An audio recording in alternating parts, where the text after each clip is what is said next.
my channel. My name is Suriya and you are watching my very first sewing vlog.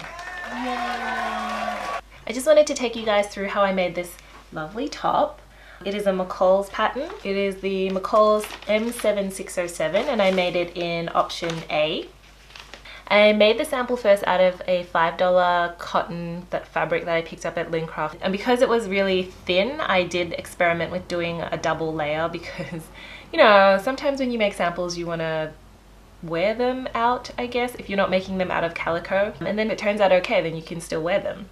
So I was hoping that I could wear it out. I think I still can. It's not too bad. It still has like a little bit of a wonky sections here and there, but yeah, if you hold it like away from your arm, like no one can really see it. It's not that bad. So, but I ended up making the proper top in a nice linen that I picked up from the fabric store. It's actually got little embroidered sections on this linen and it's really nice. I probably should have read the instructions more carefully, or actually looked at what the suggested fabrics are for this top, because it's put down as georgette, crepe de chine, chalet, or challis. Someone comment down below how I should pronounce that. Knits, yeah, knits. And I made mine out of linen. I can see now that maybe a softer fabric would have gone down better, because once you do the facing, it becomes really stiff, and because it's an off shoulder, like you can't really move your arms very much. If I was going to make this again, I probably would put maybe elastic around the armband places instead, and probably could get away with no facing if I was using the linen. I can see why they put facing for the fabrics that they suggested. Again, always look at the suggested fabrics when you pick up a pattern. This is my first time making a garment out of a pattern from a Big 4 company, or just a pattern from the store. So yeah, it was good, instructional. Again, read the instructions, guys, read the instructions. So I made this top in a size 12, and the suggestion is, or the instructions are, that if you're going to make it in a size 12, then you need at least 1.6 meters of fabric. If you have a 115 centimeter width, if you have a 150 centimeter width, then you need 1.3 meters of fabric. You also need an invisible zipper. So I would say that my sewing skills are maybe just a little bit above a beginner. I do know how to sew and put an invisible zip in. I also do know how to do a normal zip, I think sometimes. And also I do know things about interfacing, but that is all. So I'm just above a beginner and I know how to work a sewing machine. So the machines that I'm actually using are my little brother machine, BM2600.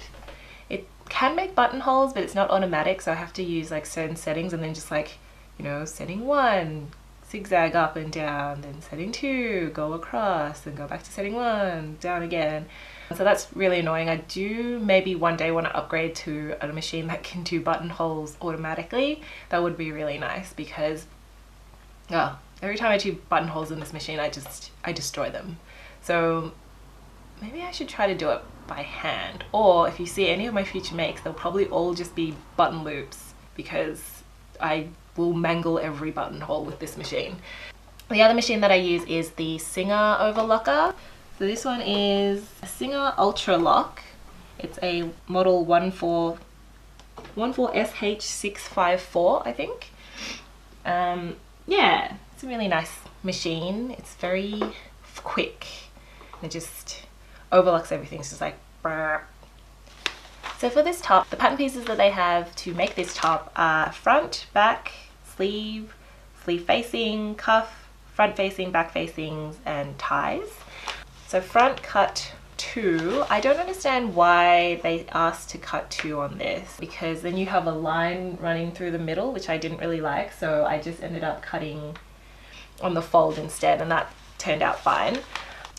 And this is the instructions. It's very detailed.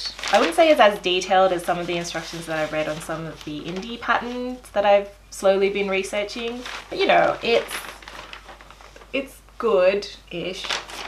Some parts I was confused by, but yeah, generally it's okay. As I mentioned, this is the first time that I was making a garment from a pattern bought from the store, especially one that was bought from one of the big companies. I've never done it before, so when I took out the pattern paper, it was very thin and I was really scared of like ripping it. And then I unfolded everything and realized that my table was too small, so I had to fold it all out, like unfold it all out on the floor and then cut there. And it was just so thin when I was cutting, I was like, I'm gonna tear all of these pieces. But oh, so far so good. It's just tissue paper really. Very, very thin. The instructions on the paper is quite good. So I didn't find that too hard. So once I had all my pattern pieces cut out, I then went ahead and, you know, put it onto the fabric, lined it all up and made sure the grain line was straight. And then experimented with cutting the front part on the fold instead of cutting two.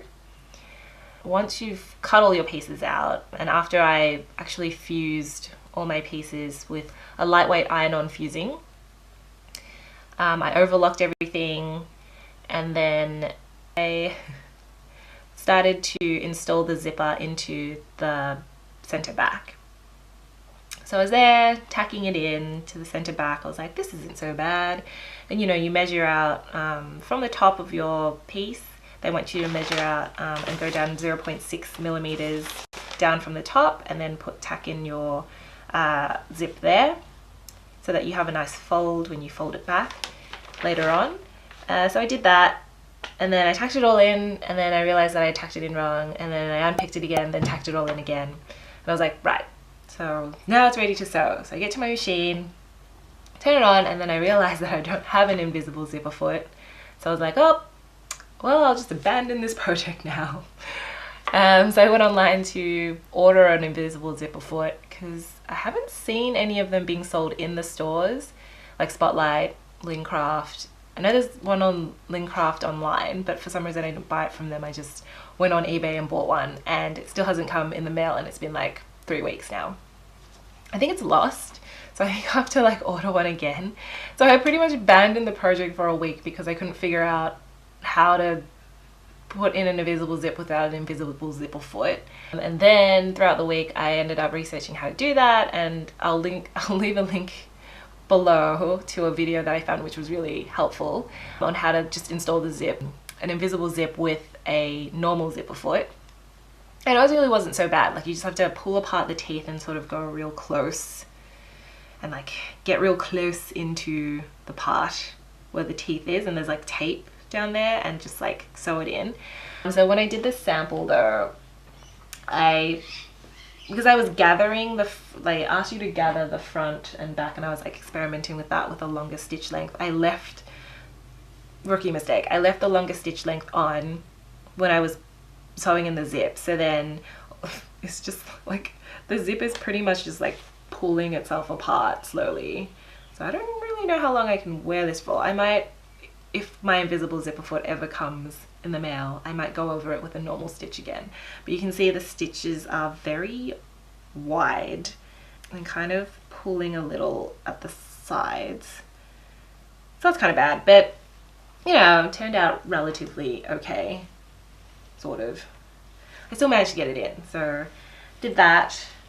Yeah, and I was pretty pleased with how that turned out. And then I was doing this with double layers and still turned out okay. I fiddled around with this sample so much because it was a double layer, and then I kept like accidentally sewing all the way to the end and realizing that I couldn't pull it apart because it was 2 layers. So I had to keep unpicking it and then doing it again. But that's fine. So obviously when I went to do the proper one, it didn't have 2 layers and it was super easy once I had struggled through my first sample. So then after you've installed the invisible zipper foot, they want you to then work on constructing the sleeves. So this is the part that confused me, and I kind of made alterations on the instructions for myself. So then what I do with the sleeve is they want you to get a sleeve, gather it, fold it right sides facing, and then sew down the side seam.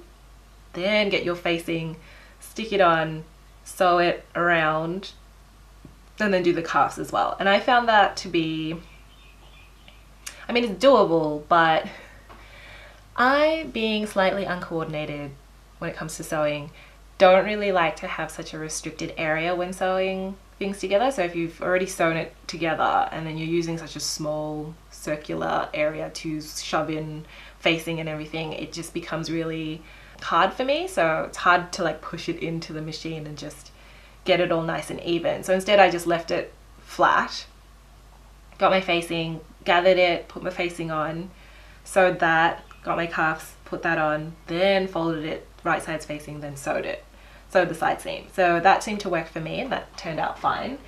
As you can see, it looks like this. So that was okay. I think it turned out okay. I didn't really gather things properly. I realized like I was gathering things. I'm like, I've seen my teacher do this before. I can gather stuff, it's fine. But I didn't really gather them properly, and when I sewed the facing on, it like everything just kind of like wasn't evenly spaced. So next time when I do this, which I probably will, I'll make sure to gather it properly, the proper way, which I will also leave a link in the description box below on how to properly gather fabrics before you sew them. So then after that, you want to construct the facing. So the front and back facing sew together. Front back facing you sew together, and then you, well, kind of just leave it there, and then you want to construct the ties to then stick onto the facing. So I also struggled with the ties because one, they're really small, and also actually when I did the sample it wasn't so bad because the fabric is a lot thinner. So when I just used one of these loop turners and I put it through, pulled it back out. That actually took me quite some time because I kept shoving it in and then trying to like pull it out, but then I wasn't pushing it properly, and like the little corners wouldn't go through the teeny hole. So I had to YouTube that. Again, we'll link a really good video in the description box below on how to actually, you know, pull through, make little loop ties and things like that. Yeah, but I managed to do it. It's just I had to make like 5 of these because I mangled one of them by pulling too hard, and because it's linen, it frayed everywhere. So if you guys have any ideas or tips and tricks on how to do loop ties with linen fabrics, because you know the weave is quite large, so when you do like push it through and you hook it, there's a tendency to hook and then pretty much just like rip through the entire fabric because it's just so loose. Yeah, so that's what I did to one of these, so I had to make another one, but it's okay. Turned out relatively good. I think I may have frayed one of these ones a little, but not as bad as that one where I had to completely redo it. So once you've done that, you know, give it a good press, and then you should have some 4 ties that you've done. And then you want to get your ties, and then it says on the outside pin the ties to the facing matching squares. So all the pattern pieces have little symbols and triangles and things where you're meant to like match everything together. So I ended up getting the ties and sticking them on the right side of the facing, as you can see. Yeah. And then from there you want to grab your sleeves, because by now I think if you haven't done it already, you would have, at this point I would have already gathered up the front and back of the bodice pieces and then sewn them together on the side seams, and then from there get your sleeves and sew them onto the side seams. And when I did my first sample, I didn't sew the sleeve all the way to where they were meant to be so it sits properly. I kind of sewed it a little so they're much looser and they sit on my arm much looser. Also this material is a lot thinner, so it's more stretchy. I feel like it's more stretchy than this one. But yeah, once you've sewn your sleeves on, then you can attach your facing that just goes all the way around. And that part kind of was weird for me as well because I don't know, it's just so weird putting facing on and when you've got like sleeves in the way, but I keep forgetting it's like no, you just put it on and then you just like push it in. So the sleeve should be separate. And then when I was sewing it, I was like freaked out that I was like sewing the sleeves wrong. But yeah, it all worked out fine. Like you just get your facing, just tuck it all in, or like I used like a billion pins when I was doing this. I pinned it all the way around and then yeah, just like sewed it in. And this is where gathering is very important, and like making sure everything stays together, because there are bits where I obviously didn't gather it properly, and some of the seams, the seam allowance was like poking out, and then when I attached the facing they didn't all get captured, so they stick out now, and they like visibly stick out, which is kind of bad. But you know, it's still, again, still wearable. I can, you know, from far away it's not too bad. But then the same, I was more careful with this, the real thing, but again, didn't gather properly. So it sort of wasn't even enough, and then everything was just like a little bit bulky. And also throughout this whole thing, when I was doing the sample, I didn't understand what understitching was. I was like, understitching? What's understitching? And then I actually YouTubed that, and it's edge stitching, where when you've put facing on, you want to trim it back and make it, and then sew on the top side to make it sit flat. So I didn't do it for this one, but I ended up doing it for this, so that the facing would actually sit properly on the bodice. So if you've got, yeah, see, you've got your facing here, and you want to do it for both the sleeves and the top bodice. You got your facing here, and then once you've attached your facing to the sleeves, you would then trim back the seam allowance, press it, and then give it a good press to press it upwards, and then you would sew on the right side down, sew down the seam allowance there, like right next to the edge. So that's what my teacher used to call it, edge stitching. Here they call it understitching. It's the same thing. So yeah, I was like, oh, understitching, okay, so edge stitching. So they want you to do that for all the facings. Yeah, and when I did that, that actually worked better, and it sat much better than when it had no understitching. And then after that, you have to make sure that you pull, when you're sewing the facing in, you want to make sure that your ties are sticking out, because last time I sewed it and they were in still, and then I couldn't actually pull them out, so I had to unpick it and do it again. So your ties should sit like this when you're sewing it together, when you're sticking the facing in.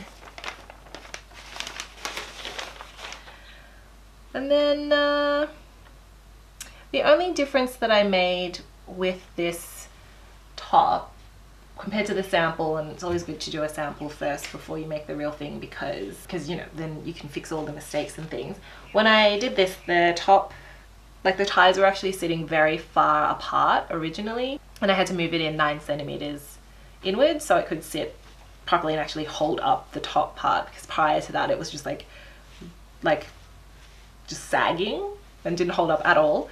So I just moved it in 9 centimeters, and then I think, yeah, in a lighter fabric the cuffs look quite cute, but because I was doing it in linen, I kind of didn't really like the cuff, so I changed it to be an elastic cuff instead.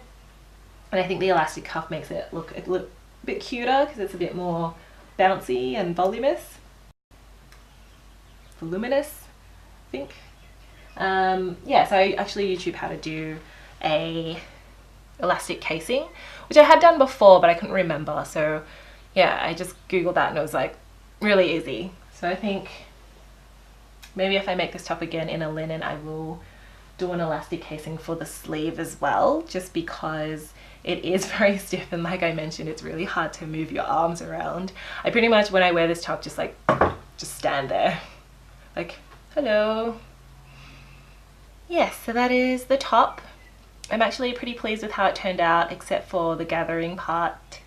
I will have to practice more on my gathering skills, because I initially just like sewed one line. I think you're meant to sew 2 and gather it and then spread it out so it sits properly, but I just sewed 1 and then just like gathered it, and of course it just like bunched up together, and when I was trying to spread it out, didn't spread out properly. So next time I'll sew 2 lines and do it properly. I think I might possibly one day make a longer version of this. I also want to make matching shorts, so if you guys have like any patterns that you know of that have like sort of shorts that are more loose and have pockets, that would be really good, because And I just think that it would go well with like this top and the same material and look like pajamas. But I'd wear it outside.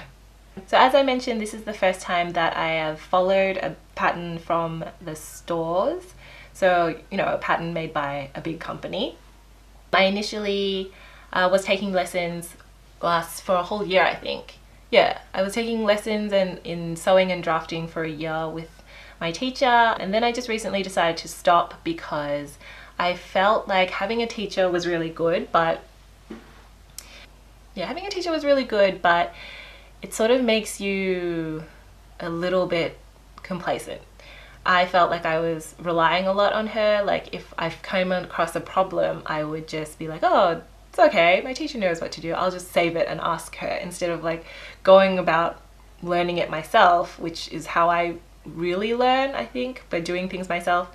Instead I was just like saving things to ask her, and I felt like I wasn't really pushing myself as hard as I could have if I was just left to my own devices. So decided to stop lessons and then just explore sewing on my own. So if you guys have any tips and tricks and like knowledge to share about how you do things and how you make things to do things well easily and like more professionally, that would be really great. So you can DM me or like leave a comment below, whatever, just get in touch, tell me all the things. Yeah, that would be really helpful. So hopefully in my next vlog you'll come back to watch me suffer through another, not suffer, I would say work through another project.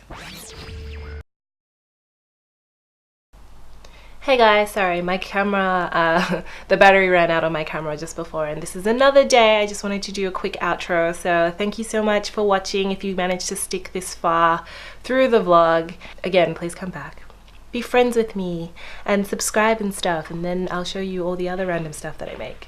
Thanks, see you in the next one, bye!